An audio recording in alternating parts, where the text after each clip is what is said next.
Hello everyone, how are you? Fine. Today we are going to discuss Bertrand's theorem. Bertrand's theorem is very important theorem. In our last lecture, we have discussed about the differential equation of orbit. We derived differential equation of orbit. So Bertrand's theorem is further extension of that, and we are going to solve differential equation of orbit in terms of Bertrand's theorem. So first, let us see what is Bertrand's theorem and how it is important. In classical mechanics, Bertrand's theorem is very important, which states that among central force potentials, we have already seen in our last lecture, the central force potential. With bound orbits, there are only two types of central force, radial scalar potentials, with the property that all bound orbits are closed orbits. So Bertrand's theorem is related to central force potentials and it is related to bound orbits. The first such potential is inverse square central force potential or central force, and which is the examples are gravitational and electrostatic potentials. And here we have given the potential V is equal to minus K by R, and force is negative potential gradient, means minus dV by dr, and that is force is equal to minus K by R square. So it is an inverse square law of force, and it is applicable to the electrostatic potential or electrostatic forces as well as gravitational forces. And second is the radial harmonic oscillator potential. The potential is represented by V is equal to minus KR square. And the force is negative gradient of potential. So minus dV by dr is minus KR, and it is Hooke's law.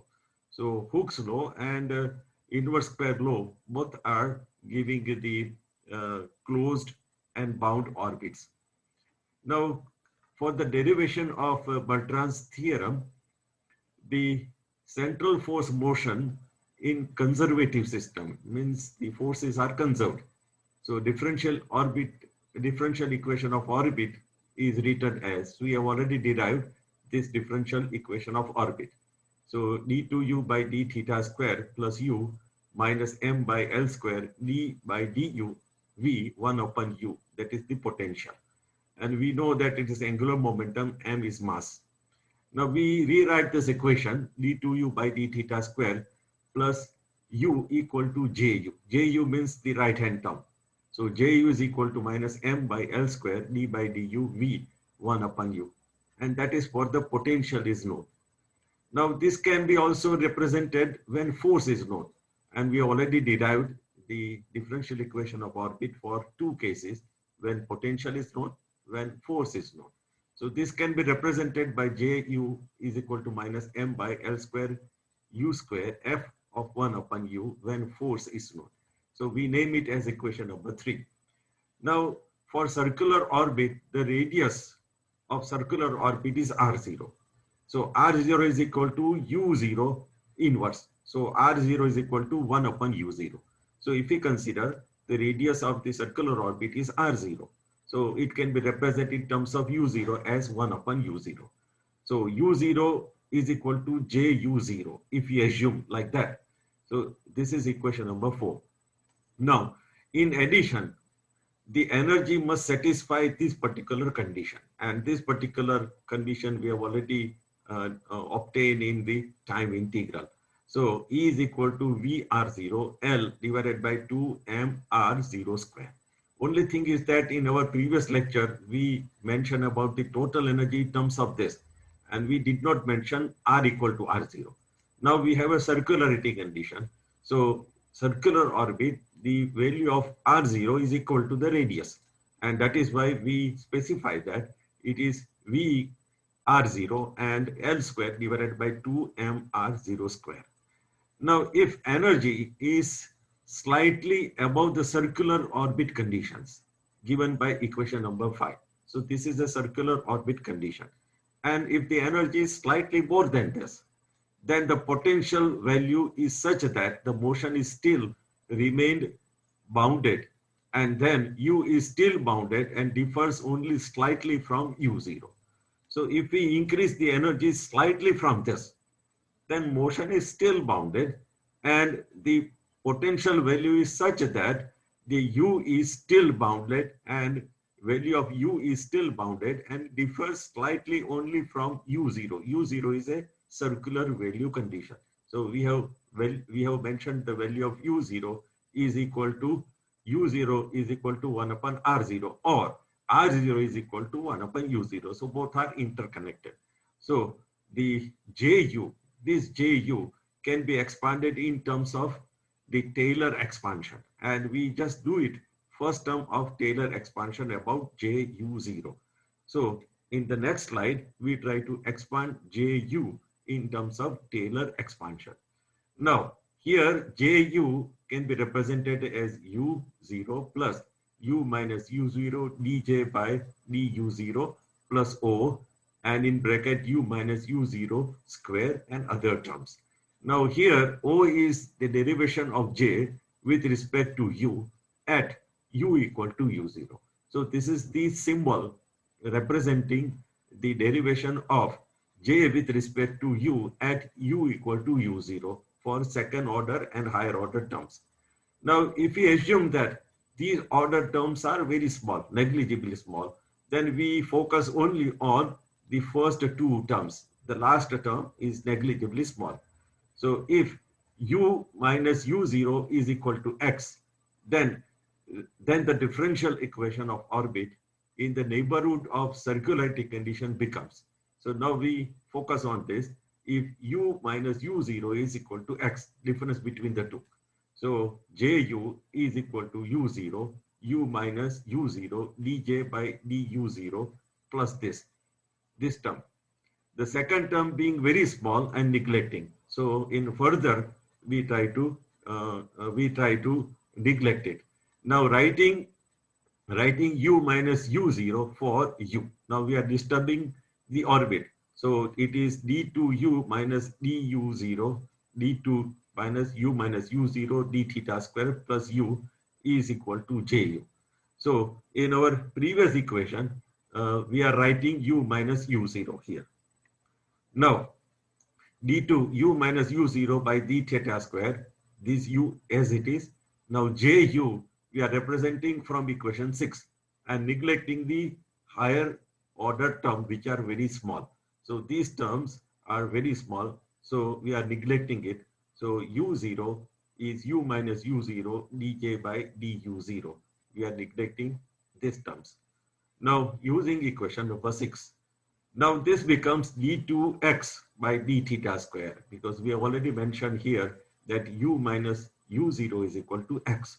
So it is d2x by d theta square. Again, this goes on the right hand side or left hand side. So it becomes u minus u0, again x. Again, this is also equal to x. So dj by du0. Now taking u minus u0 equal to x. Now this becomes d2x by d theta square plus beta square x equal to 0. This is equation number 8. Now here using equation 7, we just name it that beta square is equal to 1 minus dj by du0. So if you take this on this side, particularly left hand side, and if you try to simplify, then beta square is equal to 1 minus dj by du0. And x is common in both the terms. So we represent this term as beta square. So differential equation becomes still simple, d2x by d theta square plus beta square x equal to 0. And we name it as equation number 8. To describe a bounded stable oscillation for x, beta square must be positive and definite.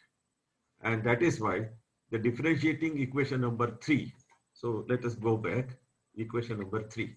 So we try to differentiate this equation number 3. So differentiating equation number 3. So it is dj by du 2m L square by u cube f 1 upon u. And in the second one, f is differentiated. So m by L square u square d by du f of 1 upon u. Now, we consider over here that force for circularity condition for R0 and U0. So force is FR0 is equal to minus L square divided by MR0Q. And similarly, we can write it for U0 because R0 and U0 are interconnected. So wherever R0 is there, we have to write 1 upon U0. So force for 1 upon U0 is equal to minus L square divided by M. And this R0 is represented as U0Q and it goes into numerator. So by using this, we can write dj by du minus, now we are using equation number 3 in this equation. So 2j by u minus m L square u square d by du f of 1 upon u. And here we are represented equation number 3. So this equation number 3, we have put the value in the first term. We have put the value of equation number 3 in the first term. So dj by du is equal to minus 2j by u minus m divided by L square u square d by du f of 1 upon u. And we have used equation 3 for force for j. Now we play some mathematical trick. We multiply and divide this term by m. So we multiply and divide this term by u. So dj by du minus 2j by u, m as it is, multiply and divide by u. So mu L square by u cube d by du f of 1 upon u. We call it equation number 12. Now putting j u0 equal to u0 and also u0 equal to u in equation number 12. So now dj by du, this becomes j at u0 becomes u0 and divided by u0. Wherever u is there, we have to put u0 for circularity condition. So we do one step to simplify this equation. For j u0, we put u0 and wherever u is there, we put u0. So it becomes 2u0 by u0. And this is again represented in terms of u0, f0 and df by du0. Now here we have used equation number 11. This equation number 11 we have used to simplify. This equation number 11 we have substituted. So we have simplified this equation.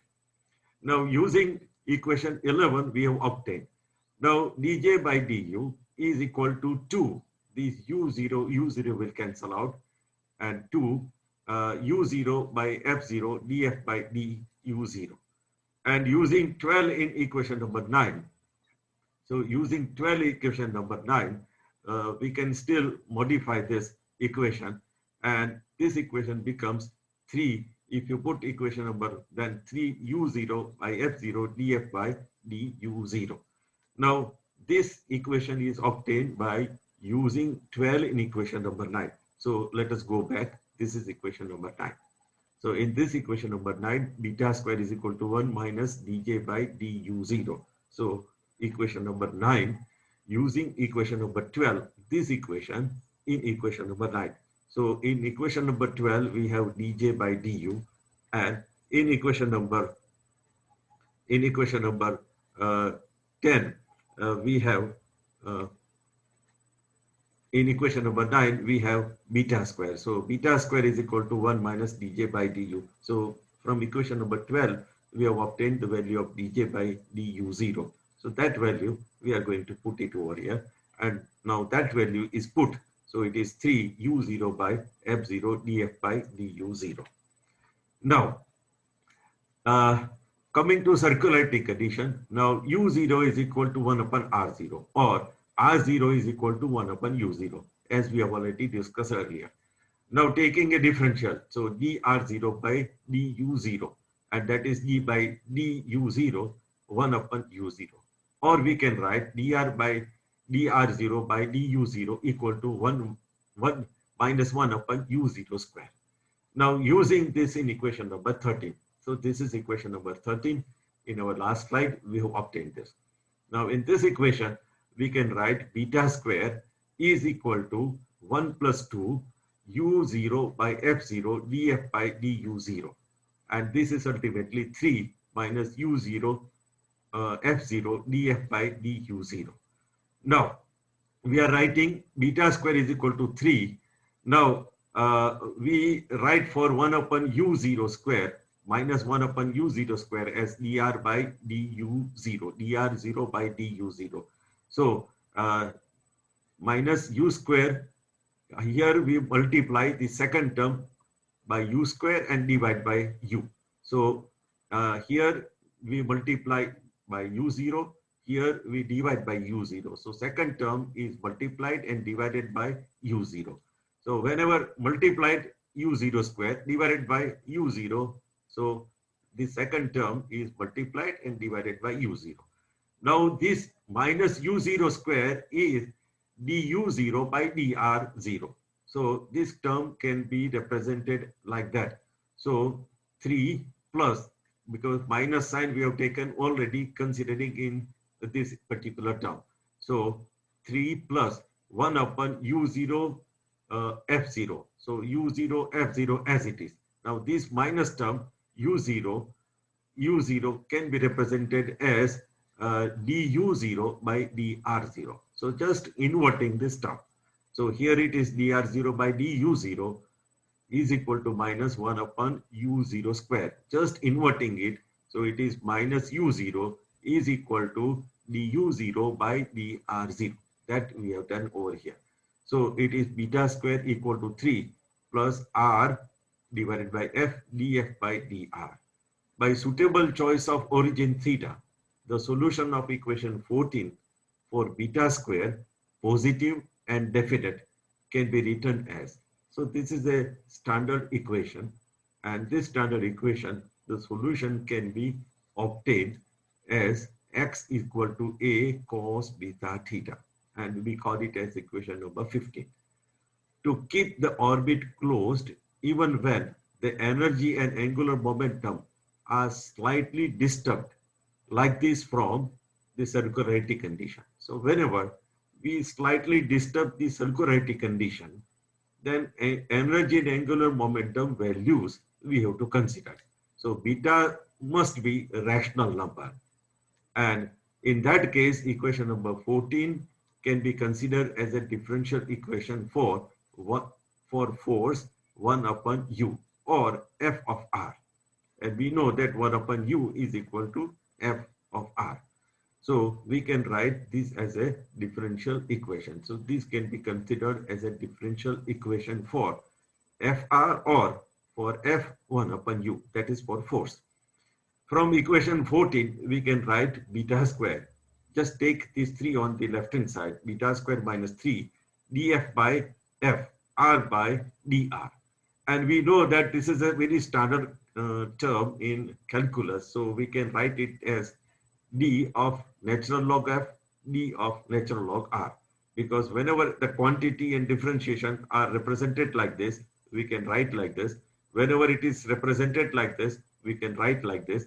So this is a standard calculus term which is used in differentiation. Now this is again a modified version of differential equation. So this is again a differential equation form.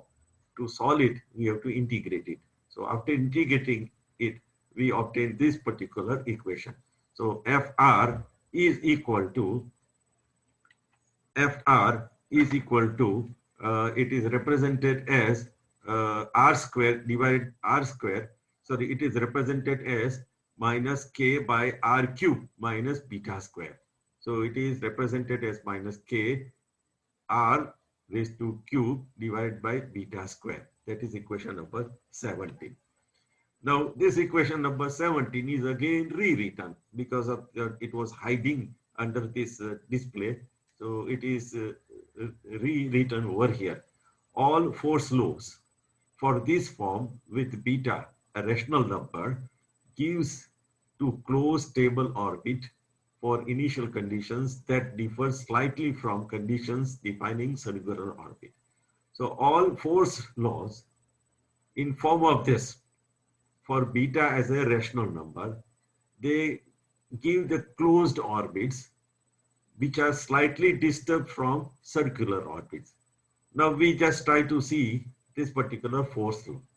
And in this particular force law, Fr is a force and K is the constant and R cubed minus beta square.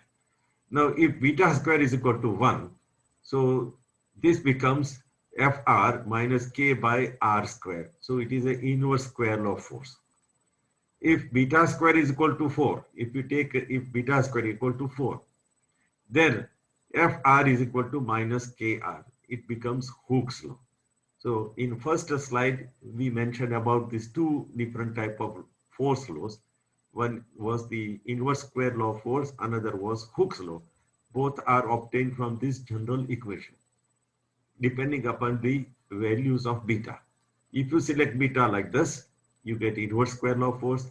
If you select beta square like this, you get Hooke's law from same equation.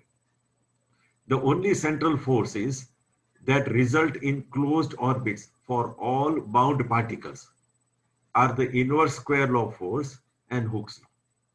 So for all bound particles, if you try to disturb the circular orbit conditions, still they give closed orbits, and those force laws are inverse square law of force and Hooke's law. These two force laws, they give bound and closed orbits. This is known as Bertrand's theorem. So this is a statement of Bertrand's theorem, and it is known as Bertrand's theorem. Now we try to interpret this Bertrand's theorem. So equation 15, it can be shown that the small deviation from circularity condition, the particle executes a simple harmonic motion in R equal to 1 upon U at circularity condition U equal to U0. U0 is a circularity orbit condition. So this is equation number 15. X equal to A cos beta theta. Now we focused on that equation and we have mentioned about the equation 15. Now we write X equal to U minus U0. We know that U minus U0 is equal to X. And again, A cos beta theta. Now we modify this equation considering only these two parts. So U is equal to, you take it on the right hand side. So U0, A cos beta theta. And that is equation number 18. Now, this equation number 18 is very interesting equation. You can see that one is U, that is the radius vector. And this is a harmonic term. It is something like a sinusoidal term or cosine term. So it is a harmonic term. And this is a radius vector. So two things are superimposed. One is the circularity condition, another is the harmonic condition. So we try to see that, we try to see that in equation 8, here A is the amplitude and it depends on the deviation of energy from the value of circular orbit. So it is the value of, in this equation, it is not 8, but equation number 18, A is a value of amplitude. So instead of 8, it is equation number 18. Here A is the amplitude that depends on the deviation of energy from the value of circular orbit. A is a radius vector of moving particle sweeps completely around the plane of motion, and U undergoes beta cycles of oscillation. So radius vector completely sweeps in a plane and beta oscillations are taking place. So beta cycles of oscillations are taking place. So if beta is a rational number, then it is the ratio of two integers P by Q. And then after Q revolutions of the radius vector, the orbit would begin or retrace itself. In other words, the orbit would be closed. So this is the circularity condition. So orbit is still closed, but the vibrations are taking place like this. So these are the disturbed condition. This is the circularity condition. If you try to disturb the energy in such a way that it deviates from circularity condition. So still it remains bounded, but it vibrates like this. So if it is an ideal circular orbit, then it would be like this, which is shown by a black circle. But if you slightly disturb from circularity condition, it still remains bounded, but it vibrates like this with average value of radius. So circular orbit with harmonic oscillations depicted as by equation 18, not by 8. As I have mentioned earlier, it is 18, not by equation 8. Now, other examples are the Bohr orbit in atom. So Bohr fourth orbit is shown here. This is the radius vector or r, and it is slightly disturbed. So it oscillates like this. And this is the vibration over a rubber ring. If you take a circular rubber ring like this, which is shown by a black line, and if you try to vibrate it, so it vibrates. So here it is a circular ring. Here it is a circular ring. A circle is shown. That is the original shape of a circular ring, rubber ring. And if you try to disturb it, so it starts vibrating like this. So it is a vibration of a circular rubber ring. So there are two examples. One is a rubber ring, another in a Bohr orbit. There are many examples. We try to see that the Bertrand's theorem is very much applicable too for astronomical cases. Now, small deviation from the closed orbits are traceable to perturbations such as presence of other bodies. Now, this deviation of the orbit is taking place due to the influence of other bodies. The wobbling orbit of bright star in the presence of dark massive companion is detected. So this is the binary star system.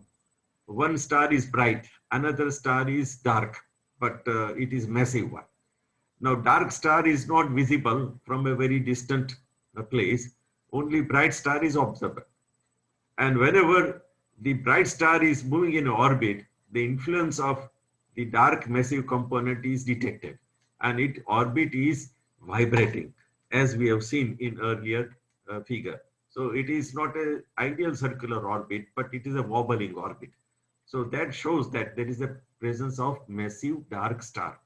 So a binary star is a star system consisting of two stars orbiting around their common barycenter. These systems, especially when more distant, often appear to unaided eye as a single point of light or a single star. And there are many ways to reveal them as a separate one. Now, this is the example of a Sirius star, and the Sirius A and Sirius B. Actually, there are two stars, but from Earth, when we try to observe by normal telescope, we'll see Sirius as a bright star. And that star is actually a binary star. It's not a single star, but binary stars are there.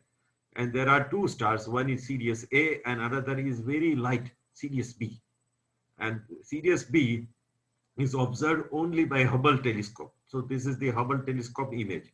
So Sirius A is very bright, Sirius B is like a dot. But actually there are two stars. And this, the dark companion is detected through the wobbling of the orbit. And here the Bertrand's theorem is helpful. If you try to see the orbit of a bright star, it is influenced by the presence of another star, and that can be detected. The presence of a light star or a very dull star can be detected by using Bertrand's theorem. In Bertrand's theorem, we have mentioned that the Hooke's law is also followed, but it is a general thing that in Bertrand's theorem, Hooke's law is followed. In Bertrand's theorem, the Hooke's law is unrealistic to hold for all distances. As per Hooke's law, the force increases as the distance increases and cannot be applied to astronomical cases. We know that in Bertrand's theorem, for Hooke's law, Fr is equal to minus Kr. So as R increases, F increases. But it is not followed in astronomical cases. Here, the inverse square law force or gravitational force is prevailing, where the force decreases as R increases in terms of inverse square. Though the Bertrand's theorem is applicable to Hooke's law, but cannot be applied in astronomy, where the force does not increase with distance. So that is why Bertrand's theorem is applicable for astronomical cases, but Hooke's law cannot be applied for astronomical cases, even though Hooke's law observes Bertrand's theorem. For further reading, I just suggest that you refer Classical Mechanics by Goldstein. Now, this is the picture of Joseph Louis Francois Bertrand, and French mathematician who worked in the field of number theory, differential geometry, probability theory, economics, and thermodynamics. Even economics he contributed. And he was a great mathematician and great physicist. And he was born in 1822 and passed away in 1900. And this is some cartoon where two physicists and mathematicians, they describe or discuss on a very big equation. It is completely filling the blackboard, and it is a wall-to-wall board. It is completely filling, and they try to come to some agreeable point. So one gentleman says that, I tend to agree with you, especially because the last number is my lucky number. That is the only argument. That is accepting it because it is my lucky number. This is the just humor with mathematics. So Bertrand's theorem is very important theorem in classical mechanics, particularly in astrophysics. And Bertrand's theorem is applicable whenever you try to disturb the circularity conditions. Suppose any satellite is revolving around Earth in a specific circular orbit, and if you disturb it, then still its orbit remains slightly disturbed from circular orbit, and still it remains a bounded orbit. So the nature of the orbit slightly disturbing the circularity condition is studied by using Bertrand's theorem. So Bertrand's theorem is applicable in astronomy, astrophysics, and even in the space technology. So it is an important theorem. And now last slide. Thank you very much. This is a beautiful picture from my room window. Beautiful creeper is on the window. And this is a beautiful sunset picture from my chamber's window. And thank you very much. And thank you so much for patient hearing. Thank you so much.